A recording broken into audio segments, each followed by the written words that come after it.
सम्पूर्ण मित्रहरूलाई हार्दिक नमस्कार छ। मित्रहरू, अहिले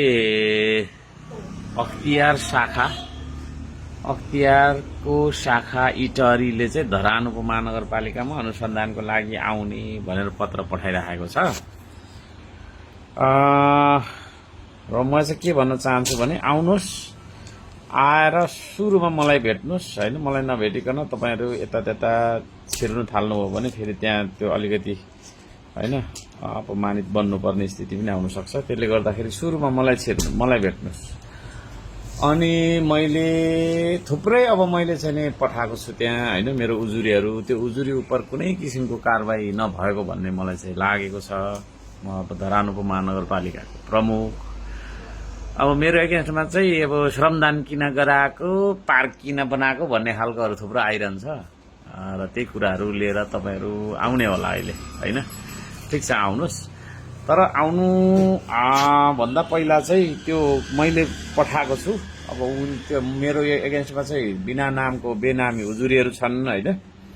मैले चाहिँ बकायदा धरान उपमहानगरपालिकाको आधिकारिक लेटर प्याडमै चलानी नम्बर, दर्ता नम्बर सबै गरेर चाहिँ तपाईहरुलाई पत्र मैले उजुरी लगाएको छु। यो एडीबीबाट ऋण लिएर पहिला यो खानेपानी के कुरामा चाहिँ हैन घोटाला भएको हो भनेर हामीले अब थुप्रै, पहिला म अभियानको क्रममा पनि मैले थुप्रै उजुरी लाएँ। त्यो माथि चाहिँ के अरे कुनै किसिमको सुनवाई छानबिन केही पनि अनुसन्धान गर्नु भएन तपाईहरुले। र अहिले पनि मैले चाहिँ गरेको छु। यो चाहिँ नि पूर्व वाणिज्य मन्त्री मीन विश्वकर्मा भन्ने मान्छे होला, उसको नाम चाहिँ। उसले चाहिँ टिभी टुडेमा अभिव्यक्त गरेको छ। 150 करोड भनेको छ। र त्यो सबै हेर्दाखेरि चाहिँ त्यहाँनिर म अस्ति मैले त्यो पत्रमै लेखेको छु। लगभग उसको अभिव्यक्ति अनुसार चाहिँ 22 करोड रुपियाँ चाहिँ हिनामिना भएको देखिन्छ। र त्यो भएको कारणले गर्दाखेरि त्यता खोज्नु भनेर मैले एउटा पत्र लगाएको छु। त्यसको उत्तर पनि लिएर आउनु हैन, त्यो आएको दिन। अनि अर्को चाहिँ अहिलेको प्रदेशको भौतिक पूर्वाधार मन्त्री, उहाँले चाहिँ धरानमा रातिको 2-3 बजीतिर हैन, रातिको 2-3 बजीतिर चाहिँ कालो पत्रे गराइराख्नु भएको थियो भन्ने चाहिँ नि आयो।